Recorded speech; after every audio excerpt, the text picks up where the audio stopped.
So today, though, we're talking about spies. Spies. Not real spies, because we're not allowed to talk about real spies. Oh. Not real spies? I mean, we could rank the best real spies, but that would be a lot harder. I wonder the catcher, the guy who was the catcher and the catcher is the spy. The catcher. The baseball player. That was a real thing. What? Caught the ball. Oh. I think he was a spy for Russia, though. I think it was like a Cold War Russian spy, but still really good. He was good at He baseball. infiltrated MLB. He must have been Yeah. good at baseball to do that. Is this true? This is true? There was a catcher in Major League Baseball who was a Russian spy. Paul Rudd played him in the movie. Maybe he was like in AAA or something, but he was like a professional baseball player. I never read it, read the book or saw the movie because I know enough. The title is the story, as far as I'm concerned. It's over. It's a 4-word story. It's like how people read the news these days. espionage Just tale. headlines. Just headlines. Oh yeah, these days they never used to do that. That's why they had headlines, because they never used to. Oh, I don't know. You want to fight? You do. About the news? You want to fight? What's going on? Are you okay? I don't know. I'm a little punchy. Yeah. Yeah. All right, let's get into it. I'm ready to go. Spies. I don't even know who spies are anymore, so I'm excited to find out. This is the beginning of the podcast. We're talking about spies. Yeah. We're talking about fictional spies, not real ones. We're not doxing any real spies, even though we could, because we have immense knowledge of the world of We've spies. got the list. Yeah. The catcher, Yeah. for example. But we will not be doxing the catcher or any of the other spies. Fine. We're going to be talking about fictional spies. Jones has brought a list of fictional spies. We're going to talk about them as who is the best spy, which is, again, we have to define what we're talking about. Like, are they the highest quality at their job, the most entertaining to watch, the most realistic? What are we talking about? I don't know. We can rank them all. Who cares? Bring it on.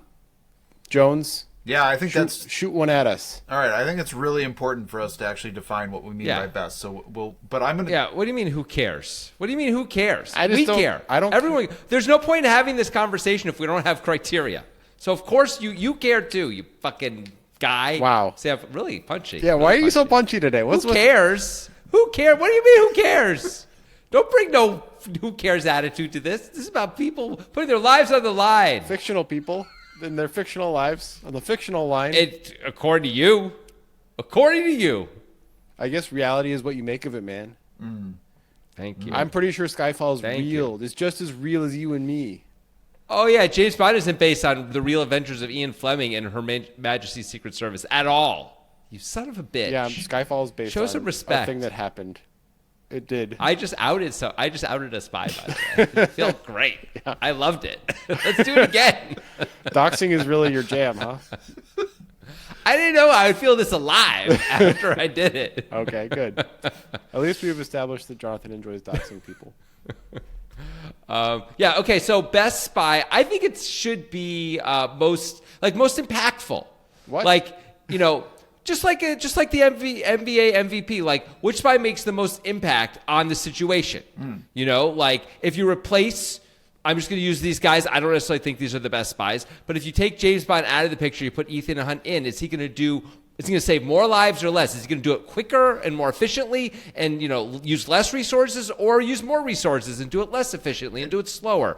I think this is how you do it. Can I ask? Okay, well, we should do that, but I think we should also do it from the viewer's perspective of how good is it to watch the spy do stuff, because it's fictional spies. We could do both. I think that can be a factor. Yeah. Like games played is a factor in the NBA. It just shouldn't be the only factor. Go ahead, Chris. Yeah, I what was were just you going to say? ask, kind of like Grant's question. So, like, in terms of impactful, do we mean impactful in their fictional world, or impactful in terms of their audience and world impact? I don't think it should be audience impact. I don't care about. Okay. Like we're not choosing. This isn't a popularity contest, right? This isn't the most popular spy. Well, I mean, James Bond, I guess, are we would critics just win of that, movies, right? or are we critics of how good they are at spying? Because everything we've done on this podcast before has been more through the lens of the entertainment business. So we would be like, what do we enjoy more, watching the Mission Impossible movies or James Bond movies? Like that could be part of the criteria. Right. It could be part of it. But for me, if someone else would have done a better job than you, you can't be the best spy. That's it. I don't see how you could ever be the best spy if someone else would have done it faster and better than you. You're not the best. Maybe you're the most fun to watch, But showmanship only gets you so far in the espionage game. It gets And I you pretty proved it far when I outed Ian gets- Fleming. gets you When pretty far. I killed Ian Fleming with one sentence, I killed him. Just ask Neil deGrasse Tyson. Showmanship gets you pretty far in the spy game. Oh shit! Whoa, dropping bombs. I didn't mean to. It doesn't it feel It good? feels good to dox. I doxed him. It's like weird. Like there's a whole jolt of energy all the way up and through my chest and abdomen area. I love it. Who would be the best? Yeah, he's a good one, but who would be the best celebrity spy? Like the one that we would never see coming? Obama. Okay, Obama. Okay. No, I mean he has access to all the national secrets though and stuff. So I think it's got to be someone a little more chill than that. Like it should be like one of the kids who's like stuck in a well somewhere, but it turns out it's not a kid. It's like the girl from Orphan. It's like a 30-year-old who's just short, and that's a spy. And now I've doxed that kid, and they're gonna kill that kid, like that. Yeah, like that. That's celebrity. Or an shit. animal. A dog spy would be effective as hell. That's true. Right. They get let in I feel like we're everywhere, not and everyone taking wants the to pet question- them, and everyone wants to like, oh, who's your dog? Yeah. I feel like we're dealing with very serious topics, and you're not taking it seriously, Jonathan. Very serious topics. I mean, I just killed 2 people. I feel pretty fucking clear about, with wide eyes open, I killed them with my words. So I don't know how more serious I could be. I know who would attempt. be the most. I think I know a celebrity who would be a great spy, and you would never see it coming. David Attenborough. Just don't say. Is he alive? I think he's dead. No, he's still alive. So that means he's still alive. I'd really never see it come. I'd never see it coming if he was dead. I'll tell you that. He No, I doesn't have think long David left. Attenborough's I think not he just bad. turned 100 or something, didn't he? I mean, he's 95, really I think. old. 95. Oh, 95. Okay, Yeah. but yeah, a good spy, man. He's a good Yeah. spy. That's a good spy. Yeah. I'll grant you that's a good one. Also, he's got access to all those great cameras and great cameramen and like cameras you wouldn't expect. How do they even get that camera there kind of He's guy? learned more That's about good. lizards for than this. anybody you know, and that's important, spy-wise. It might come in handy. You never know what Yeah. you need in the spy game, as we've learned watching a lot of movies and TV You shows. think It's like, spies wow, don't use lizards? You kidding me? Of course they do. I'm not making fun. Yeah. I'm being sincere. Knowing stuff is really helpful. It's like antidotes That's and what I'm saying. toxins too. I mean, you got all kinds of like interesting lizard properties. I You know, mean, it's actually more camouflage. likely- I was joking, but the more we talk about it, it's more likely than not that he's a spy. It seems pretty likely. That's death number 4. Yeah. We're 7 minutes in. We've killed 4 guys. Including the dog. That's great. You're talking about the dog, too. Does that count? All right, it's 3.5. Jones, hit us All with right. some fictional spies. All right, well, let's start with the big kahuna. Let's start with Bond. James Bond is sort of probably the most ever present. If you say spy, that's what everyone thinks about. Let's talk about him. James Bond mean, is the it's- worst spy. He sucks. He's terrible. He's an awful He spy. wastes so much taxpayer money. It's amazing. Like, oh, I need a $50,000 suit so that they believe me, buddy. They don't care about your suit. They don't give a shit. Like, we don't need to have an extra 4 pounds taken out of the welder's paycheck so you can buy a $50,000 suit, James Bond. You fucking parasite. No thanks. He just wants to fucking get drunk and bang. That's all he does. He's like, I'm spying. I'm handsome, so it's spying because I'm wearing a suit. And I get drunk and I bang ladies who may or may not be associated with the criminal underworld. I don't know. They all end up dying. It's not on me. It's not my fault. Like, whatever. Are those gadgets that Q gives James Bond, are they ever really necessary? Or are they just, little things you can use to show off to hot chicks? Where you're like, guess what this pen can do? Yeah. You can write upside down on the moon, baby. Like, it costs $10 million, but like, come on, man. You don't need that pen, really.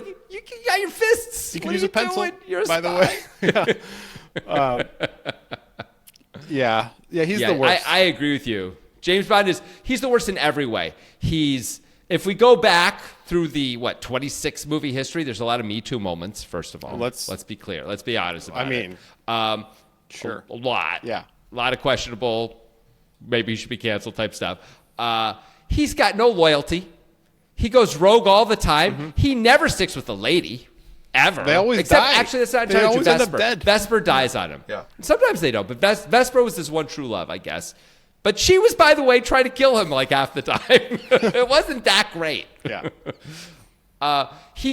I feel like he often makes things harder than he needs to, like Grant is saying. He spends a lot of money. It takes forever to do things. It's often like 2.5 hours. And it's like, I feel like we could have just done this faster. This could have been an email, James Bond, you know? So I'm with Grant. I think he's a bad spy. And I can't believe he keeps getting, he keeps getting renewed. They keep giving new guys the mantle of James Bond like they are going to do once again. I can't believe people keep going to those movies, by the way, there, because in fairness, this is as much a critique of the movies as anything else because I do not enjoy James Bond movies at all. And haven't for years and years and years since I was a tiny child because I think they are bad. I think they're mostly bad. I enjoyed Casino Royale when it first came out, despite its campiness. I thought it was pretty fun. And it was all right. It was fun. But also as a spy, he's not very good at being hidden. It feels like every villain's like, oh, James Bond, I've heard of you. I know you're here to try to kill me. So let me explain my plan to you. He's a bad spy in poorly written movies. James Bond, fuck you. That's the conclusion. I'm with you. Yeah. Totally support that. Chris, where do you stand on JB? I think there have been some moments in the history of the James Bond franchise that are like watchable and fun. But I think he, as a spy, if we're evaluating him, it does feel like there's flaws there. It's sort of, he's kind of messing up all the time. I mean, he ultimately does save the world like 18 times over, right? So like, there's results, but he takes a long time. I don't know. To get there. He saves the world in like a Team America World Police kind of way, though. We've caused $140 billion of damage, and this one woman who is kind of pretty didn't die. Thanks to James Bond. Yeah. Yeah. I think that's fair. He also, with all the cancellation moments, by now he would have brought down MI5 or MI6 or whatever he said for sure. Like that just would not exist anymore because he's done so many questionable HR violations. Yes, he has. At one point, he was going to bang Judi Dench. He was getting pretty close. He was ready to go. And he's like, if there's grass on the field, and she was like, play ball. She was like, I know where you've been. I know I can't do it. Like, I'm too old for that. We're talking about like all the women he's with dying. We're not even talking about all the venereal disease this guy is spreading around. I mean, you're telling me he's always wrapped it up? I do not think so. There are not always condoms available in those fucking chalets. We thought there was no global pandemic between the Spanish flu and COVID. Guess what? There was. It was James Bond. All right, so we don't think that the maybe most popular spy is the best spy. So let's ask. He's number one right now, though. Yeah, he's number one right now. Winning. He's one of one. He's the first in the All clubhouse. right, let's ask. I'm going to ask you about another one we already mentioned. Ethan Hunt from the Mission Impossible series. Oh man, Ethan Hunt's got problems. Clearly, big problems. Clearly, a superior spy to James Bond. Just the face. The face rendering technology alone makes him a better spy than James Bond. He can actually go places and get access to stuff that James Bond is like. The villains are like, oh look, James Bond's coming. Like with Ethan Hunt, it's like, oh look, it's my long lost brother. I guess it's him. I don't know. It has to be, right? It looks like him. So he's like my long lost brother who was obese, but now he's ripped. I don't know. It's fine. It doesn't matter. I'm sure he just got to the gym. There is a problem with Ethan Hunt, and one of the many problems, of course. One of them is that he literally goes rogue every movie. I said that about James Bond. James Bond goes rogue like 3 times in his history. Yeah. I don't know if there's a Mission Impossible movie where they're not like, he's gone rogue. It may literally be every single one. He never goes rogue. He always does what's right. He always does what the purview of the job is. It's because somebody else in the organization above him or somebody he can't access at the moment has gone rogue in some way, and he has to go rogue in order to rein them in and save the world yet again. Not always. But you know what? If that's your solution to everything, maybe get a different job. Maybe work for someone else where they give you a little bit more latitude. Like, if you literally have to break your own organization's code every single movie, you're in the wrong organization. Like, join some other thing. Start your own thing, man. What the fuck I think Ethan Hunt ranks low on the emotional stability scale, which is a bit of a problem for a spy. I think you need a lot of emotional stability. I think Ethan Hunt is a bit of a wild card emotionally, which is a problem. However, he de facto is better than James Bond. I think he probably spends a similar amount of taxpayer money. He's causing Maybe a lot more. of destruction, and the technology he has is access to is quite impressive. But that technology is more useful than a $50,000 suit. The mask printing technology is clearly more useful for a spy, and he's in a higher tier athletically than James Bond, no matter which James Bond you're talking about, which is important for lots of spy stuff. If we're going between these two, it's clearly Ethan Hunt is better than James Bond, and inserted into the same situation would do a better job. I mean, it's certainly more entertaining to watch him. We know that. He might be spending literally more money than James Bond on the stuff he's doing and blowing up more stuff. But he's also got access, like you said, to way more interesting technologies, not just the mask stuff, but all his gadgets are much more cool and interesting, I would say, and we usually get to see them play out more than James Bond's, which is they give him a gadget and you're like, all right, with like 11 minutes to go in the movie, this gadget, which makes no sense why anyone ever make it or whatever purpose it would have, he's going to pull it out and it's going to be perfect for that purpose. With Ethan Hunt stuff, usually they don't give him gadgets at the beginning. They just have the gadgets for whatever job they're about to do, and then they go forth and do it, and we watch them with the gadget. I actually think that works way better. So I appreciate sort of the more, for lack of a better term, realistic approach to this. He's definitely someone I root for more, care about more, enjoy more, and has loyalty in ways that James Bond hasn't. Ethan Hunt hasn't kissed a woman on screen since Mission Impossible 3, and that was his wife. Like, even though he almost gets with all these ladies, we don't ever actually see him get with anyone. And I think there's a reason that no one's talking about, and I'm going to say it for the first time ever in the history of the world. It's pretty clear Ethan Hunt is at least bi, if not clearly full-on gay by season Obviously. 4 or movie 4. Yeah, and it does make him a better spy, I think, because now he sees the world from all points of view, right? Because he was at least bi before, and now I guess he's either still bi or anyway. Let's get off this train. I may not be doing justice to this particular point. All right, so we have Ethan Hunt above James Bond, clearly. All right, let's talk about maybe, since it seems to be near and dear to our heart, a more fiscally responsible spy, and This matters. That is Jack Ryan of the Tom Clancy series. So Hunt for Red October, Patriot Games, the Amazon series, played by multiple different actors, but Jack Ryan. I think it's hard to say between Mission Impossible and James Bond, but I think maybe Mission Impossible, like Jonathan said, is slightly more realistic than James Bond. Jack Ryan, while still completely unrealistic, is more realistic than either of them. So we've got that going for us. So I think just due to the realism of it, he's spending less money. I agree with that. It's more fiscally conservative, although, of course, the resources he has access to is millions, if not billions of dollars. But still, if we're thinking of Hunt for Red October, Jack Ryan, that's a pretty talky movie. It's not a lot of action in that movie. It's just he's just, and I don't even know, is he a spy really?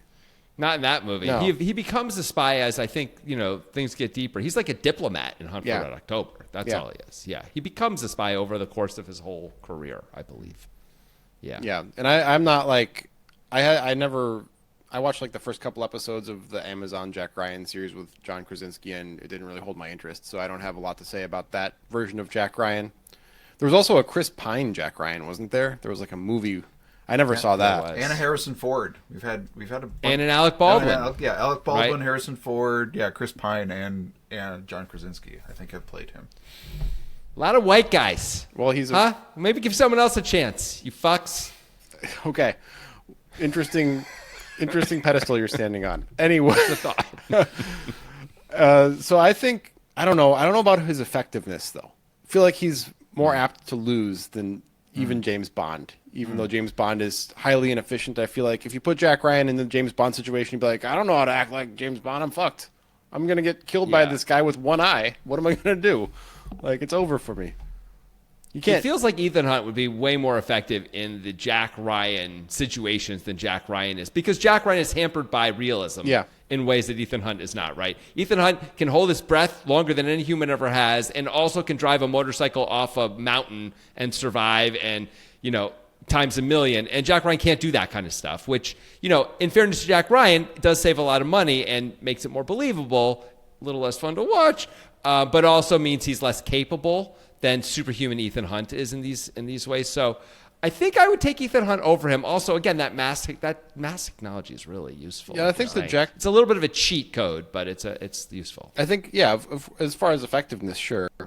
As far as like the quality of the products that are put out, I don't know, because I think Mission Impossible are more interesting to watch than Jack Ryan things. I think Jack Ryan things are like a little bit, buttered white toast ish. They're not as exciting for sure, and I don't think you can I don't think Jack Ryan's flopping a straight flush against LeChiv. I just don't think he's doing it. Well, I don't think he can do it. He rivered a straight flush. He rivered a straight. Okay, whatever. He's not coolering the shit off the whole table the way that James Bond does. And when James Bond does it, you're like, of course he did.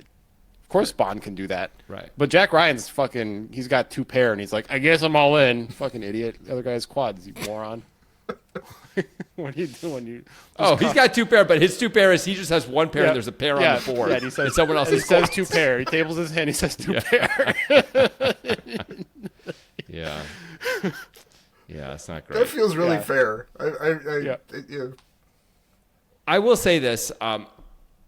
None of these franchises are really in good shape right now, from a watchability point of view. Yeah. Mission Impossible just put out, at best, the second worst Mission Impossible movie ever. I never watched it. And they may not even make any more. It's unclear if they're going to make any more at this point. I wouldn't be surprised if they're done. Maybe in 10 years, Tom Cruise will come back Professor X style with a younger person and they'll try and reignite the franchise. James Bond, as I said, it's been kind of just wasting our time for a really long time at this point. And I agree with you, Tom Clancy stuff, specifically the John Krasinski, Jack Ryan version anyway, is not super interesting, not super popular. I know they just came out with Ghost War on Amazon, which is, I guess, why we're doing this right now, Chris. Is that why we're being relevant, maybe? But who's really going to watch that? The people who've been watching that show already, and I guess they've had 3 or 4 seasons, so it's doing okay. But no one ever talks about that show. No one ever cares. I've never heard a single soul, I think in my entire life until today, bring up that show. Yeah. And it's been on for 9 years, so it's a problem. Yeah. So I'm putting Ryan. I don't know. I have a distaste for James Bond. I'm putting him at second after Ethan Hunt. James Bond's at the bottom. Yeah. Okay. Me too. James Bond just feels like a lot of cheating. Yeah. Not just on his wife, his dead wife, and his girlfriend, whatever, but I mean the way that they do it. I would go same with you. Hunt, Ryan, Bond currently. All right. You ever notice all these spies have J names? But anyway, we're gonna come Jonathan, to another Jonathan. like Jonathan. Speaking Another of doxing. outing, another doxing. Jason Bourne is my next person on the list. Oh yeah. I was wondering if you were going to bring up Jason Bourne because I'm not sure he qualifies as a spy. He's a super soldier. It's different. Think about the origin story. I mean, he becomes a super soldier in the first one, but it's because he was a spy already. he was an right? assassin. He has all these. I mean, I guess that's sort of. Yeah, I guess so. But then, as the movies continue, is he not sort of more spy-y? I don't really. He was an assassin remember. he woke up from his stupor of whatever drugs Yeah. they made him super soldier with, and just became the best fighter in the world.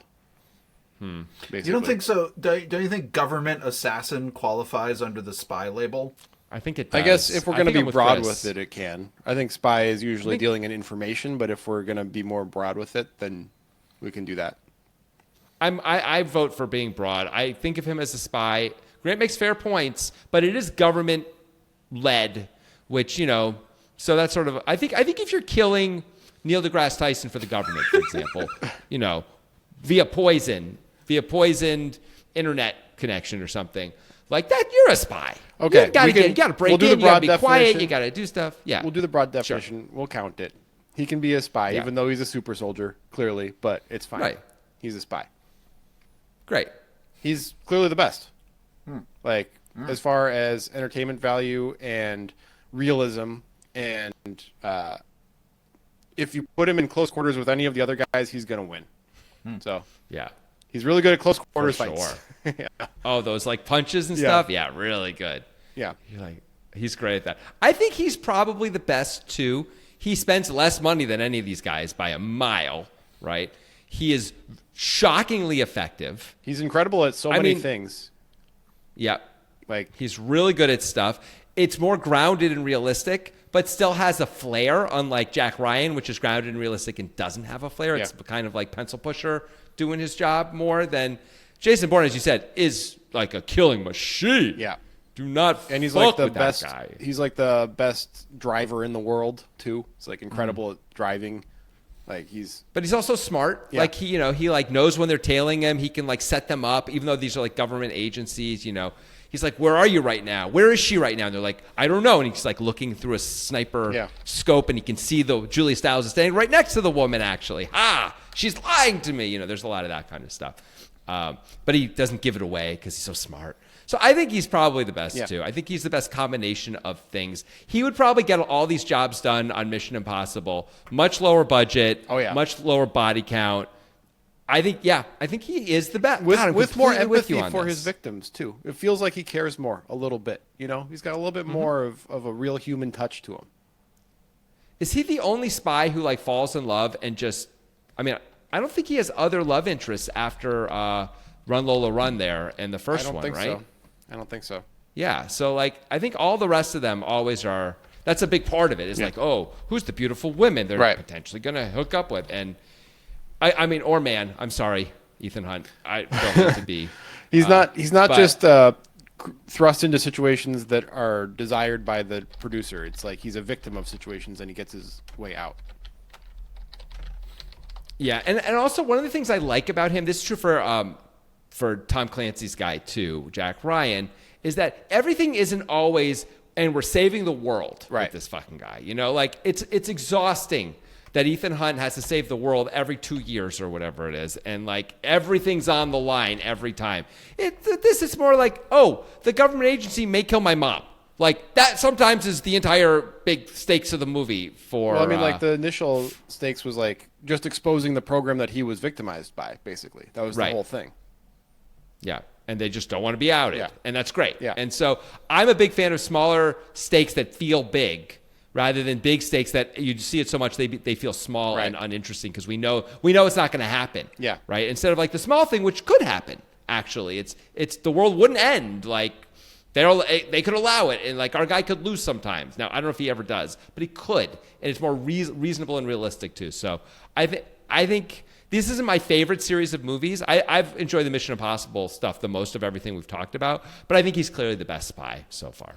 I think the Mission Impossible stuff has more total minutes of quality movie, but the original Bourne identity is better than any Mission Impossible movie. As a movie, that may be true. That's probably true. I would say Mission Impossible hits the highest highs for me with those unbelievable stunts that they do every so often. That's my favorite part of any of these things. But the first Bourne movie is an excellent film, for sure. Yeah, he's the winner, and I guess he counts as a spy. We're just ranking government employees now. Who's the best comptroller?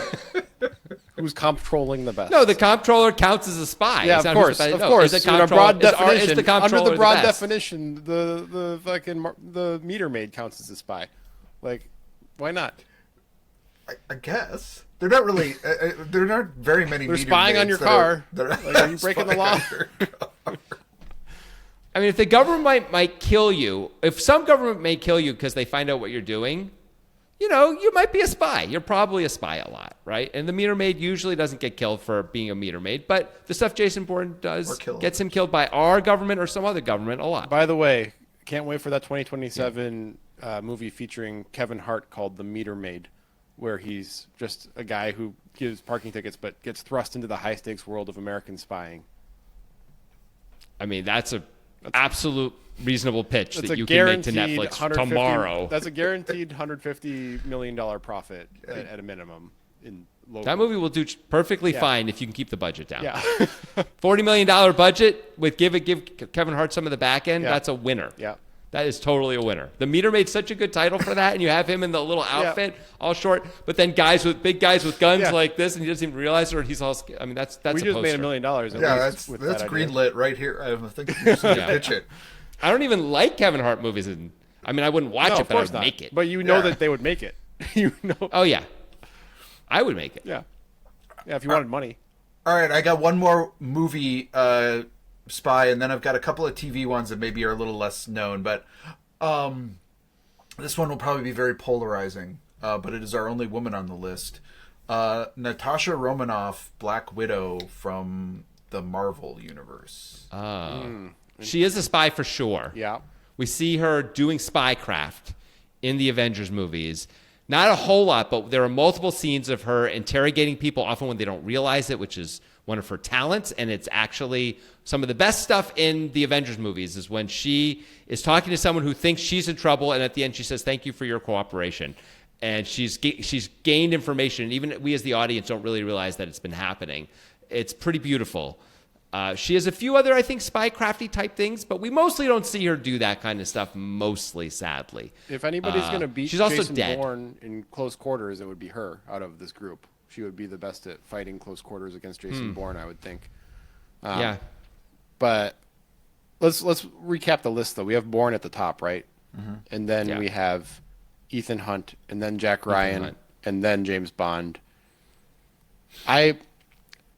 As the audience knows, I'm not a big fan of Marvel movies, which might tint my views here. As far as her surreptitiousness and the quality of her spycraft, I don't really know, because it's not featured that much. What do you guys think? The spycraft, anytime we see her doing spycraft, it's very good, and it's really shown. Like I was talking about, as an example, as the interrogation scenes. I feel like there's other examples too, but I'm struggling to actually come up with what they are.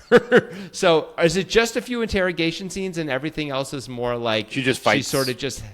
She fights and has a gun and can do cool moves and stuff like that, and that's it. I know there's a bit in Hawkeye, the series, where she's not in it because she's dead. But they show Budapest where her and him were locked in an attic for months or something like that, where they were hiding out. And they showed just the walls of the attic where they were playing tic-tac-toe and writing things down and figuring stuff out. And there's a feel of the spycraft a little bit there too, but mostly it's not there.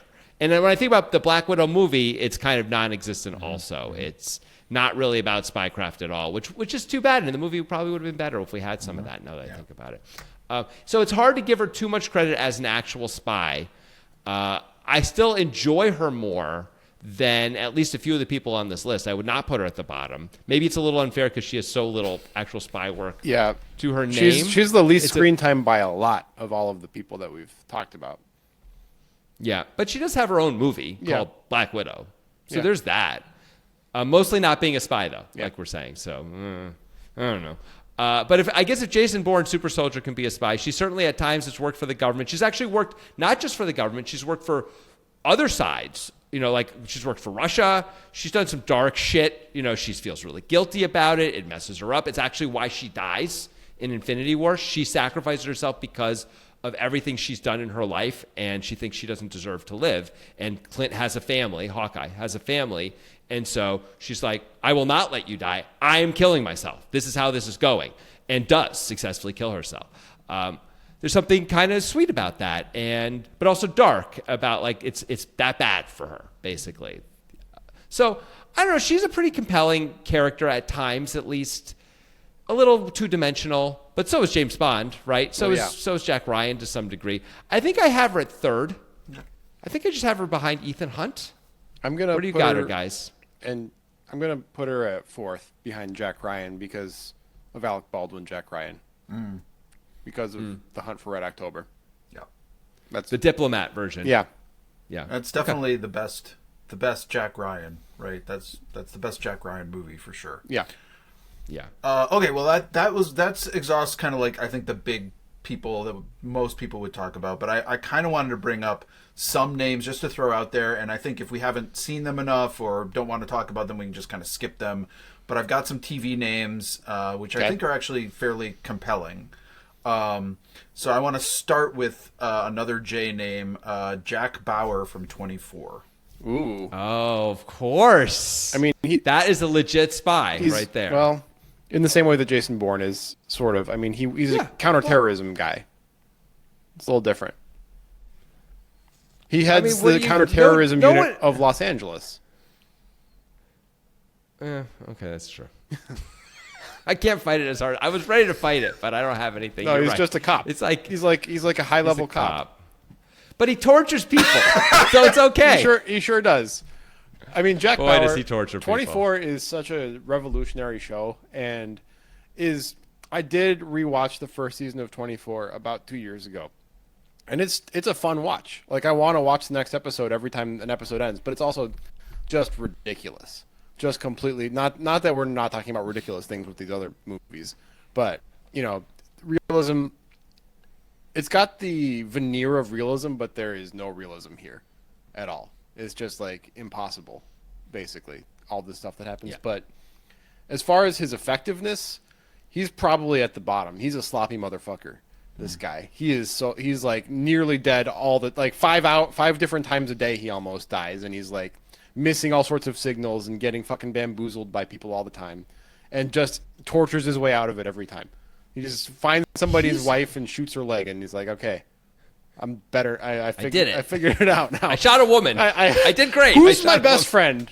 Where's his wife? I'm gonna shoot her. This'll fix it." Like, he is so ineffective, considering his history. Like, you want to talk about Tom Cruise and Ethan Hunt go rogue every time. There is a mole 100% of the time in CTU. Yeah. And not only does Jack Ryan never figure it out until there's only like 4 hours. There's a lot of Jacks. Jack Bauer not figured out until there's like 4 hours left. So it's like been at least 20 hours of mole running around, and obviously much more than that before that. But he never even learns from that. And it's like, you know what? We don't have great security around here. I should stop trusting people. Mostly he doesn't. Mostly he's like, oh my God, there's another mole. He can't even keep his own family safe. He can't even keep his own damn family safe. He also has killed his own colleagues multiple times who are not moles. Yeah. Who are on his side, and he knows it at the time. I'm thinking of, Curtis. Yeah, of course. Curtis, who I loved.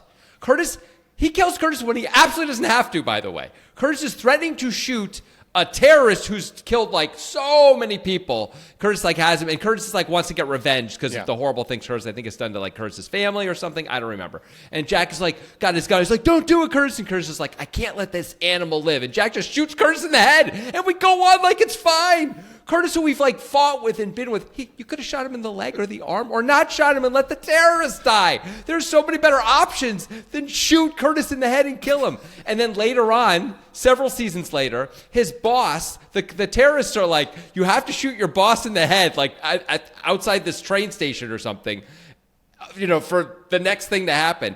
And the boss is like, all right, I guess we should go and shoot me in the head. And they just walk out there and he shoots him in the fucking head. And it's like, that is not a solution that you ever have gone with your entire life, except you kind of must hate your boss a little bit. So the fact that he kills his own fucking workforce who are on his side, the guys who don't, but the only people basically who haven't been moles are the people who he kills. So either you're a mole or Jack Bauer fucking kills you. Those are your only two career tracks in CTU. It's insane. Yeah, no, he's... I gotta put him over James Bond at least, because Bond. Really? After that rant, you gotta put. I don't agree. James Bond doesn't kill M. Okay. He doesn't kill Q. Bauer is way above Moneypenny. Bauer is way above Bond as far as how much I enjoy him, but he's below Bond in effectiveness for sure. You put Jack Bauer. Even though Bauer's budget is way less, his impact is clearly negative. He's just causing problems. He is a terrorist. That fucker is a terrorist. You put Jack Bauer in the James Bond movie. Oh, he's dead immediately. Fucked. He's like, Moneypenny, get over here. Boom, boom. Imagine the 2 in the head. Ham-faced Kiefer Sutherland in a suit walking into a casino, and everybody's like, this guy's not fucking allowed here. Get out of here. Kiefer Sutherland would be like, he would play that poker game. He'd be like, I'm up like $50. He's like, I'm going to cash out. I'm cashing out, guys. He is not ready for the big time, the true big time. Yeah. Oh God, that's okay. I had not seen him this way, but I now cannot see him any other way. I was just kind of bumbling. All right, couple other TV ones. I don't know how much you've seen The Americans, but this is near and dear to my heart. One of my favorite shows of all time. Philip and Elizabeth Jennings from The Americans. How much have you seen that show? I've only seen like half of the first season, so I can't speak well to it. I've seen the entire first season and some of the second season. Well, So, I'll just a little bit more. raise them up as being probably, it actually is one of, I think, the most realistic portrayals, simply because I know the research they did for this show, which is incredible. They were digging in and finding, like, and all of this stuff that feels really outrageous. Like, there's no way there was, like, these families living and doing, like, it's fundamentally all true. It's just, like, changed names, really. Like, this is like documented stuff that was actually happening, especially in the DC area. And it's a really striking, compelling performance for it. I don't think that, I mean, they're pretty effective at what they do, but they're not, I mean, because it is sort of more grounded in reality, they're not as, like, Showy? they're not as showy as, like, an Ethan Hunt or a James Bond, even. Yeah, I mean, that's Well, they're definitely not the most saving the world, realistic. right? Right. And the least likely to Yeah. be outed as a spy. Like, of course James Bond is outed as a spy. He's a fucking idiot. Sucks. Like, yeah. And these are actual I mean, spies, these two are too, doing by the real way. spy work. These are the most spies of all of this. James Bond maybe is even just a government agent who just goes and kills people. I don't even know if he qualifies as a spy by the strictest definitions. Like Ethan Hunt probably qualifies because he masks his identity, but I'm not really sure. And like Jason Bourne doesn't qualify under the strictest definitions for sure. So yeah, these are the most actual spies, at least.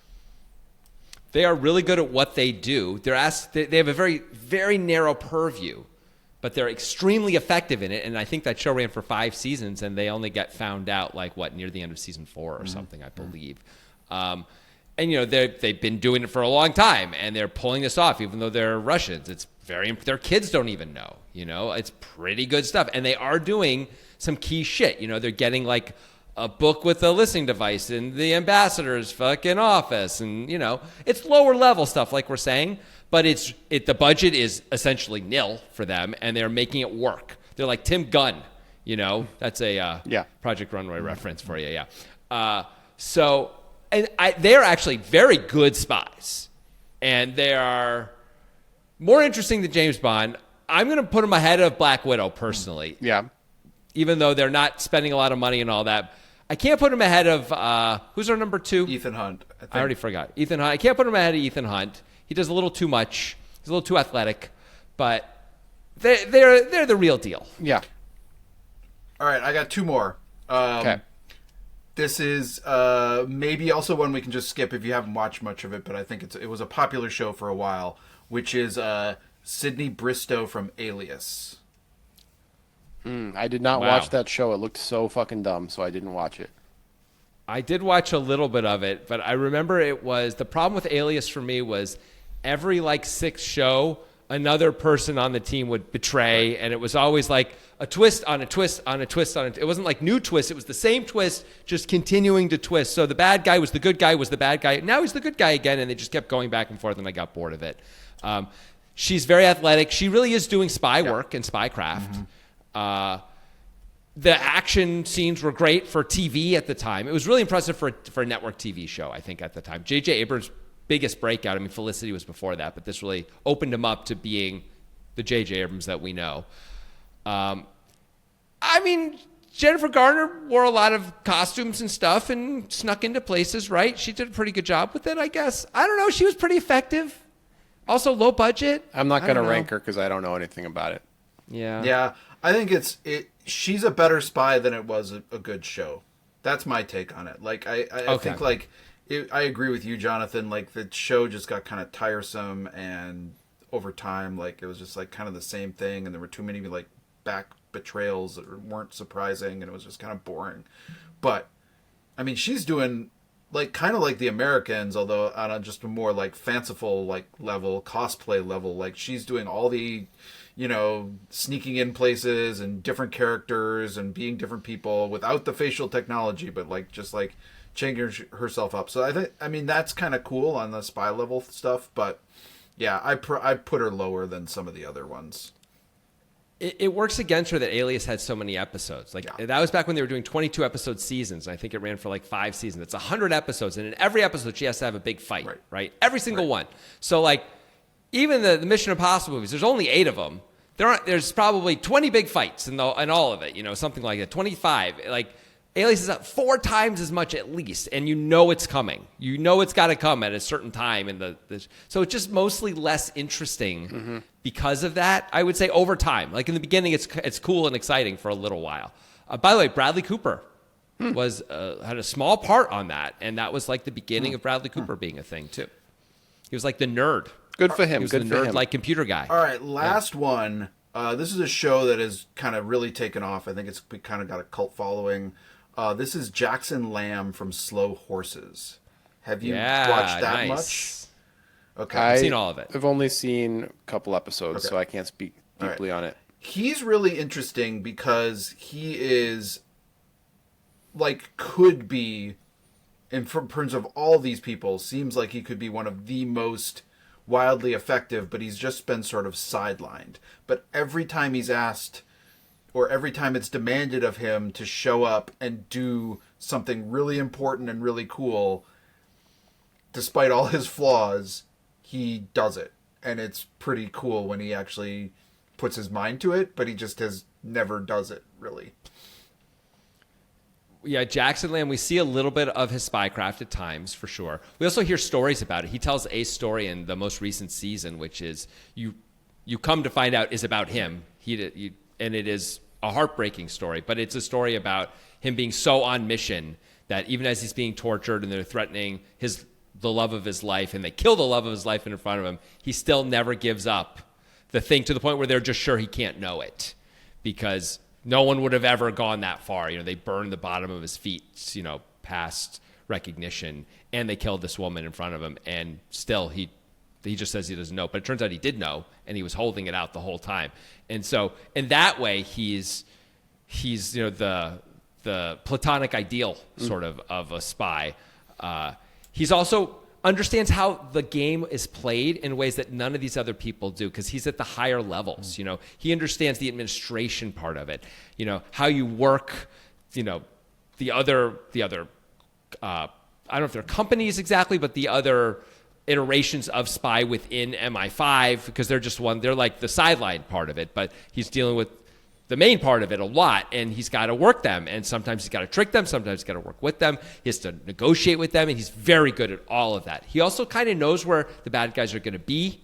He knows he usually knows what triggers to pull and levers to pull with his own people to make them more effective. Usually, sometimes it goes very badly, but mostly it goes well.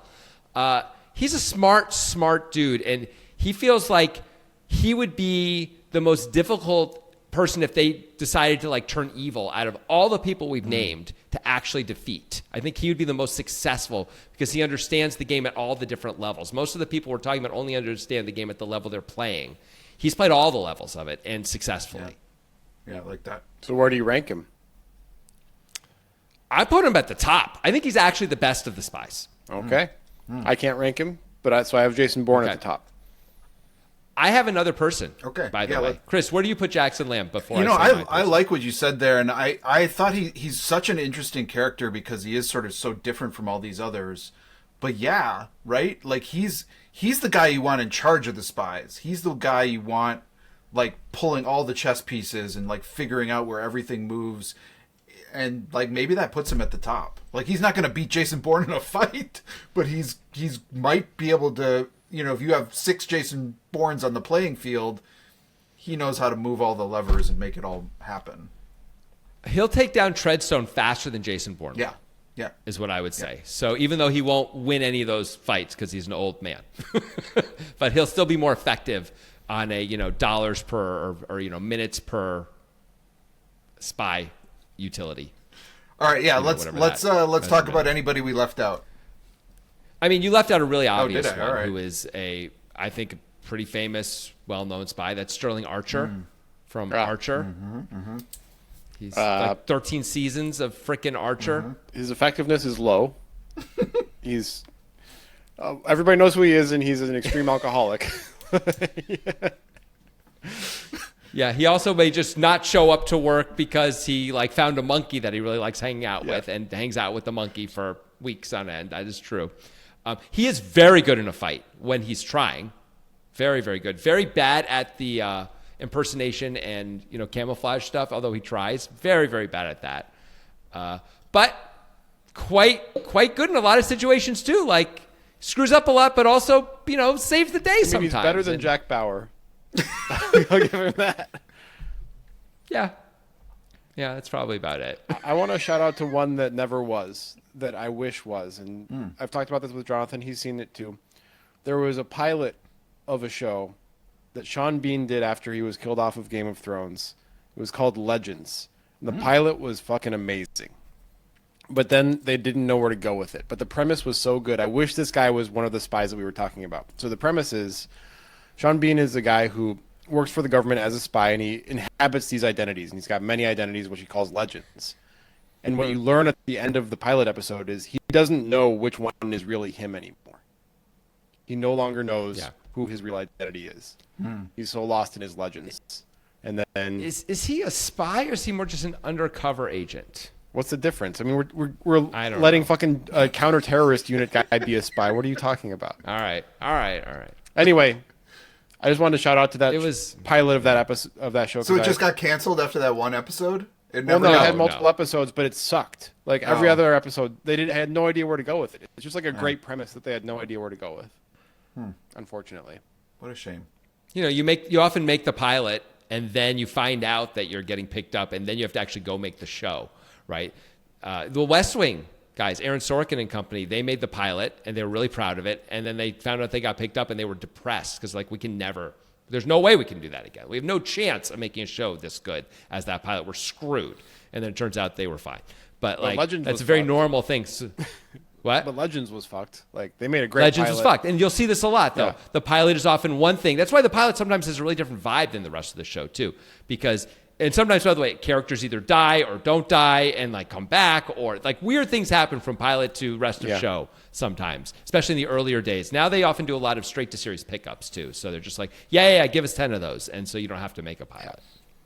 All right, so in summary, we kind of we've maybe Jackson Lamb somewhere up there, Jason Bourne somewhere up there, Ethan Hunt somewhere up there, and then David Attenborough is our top choice.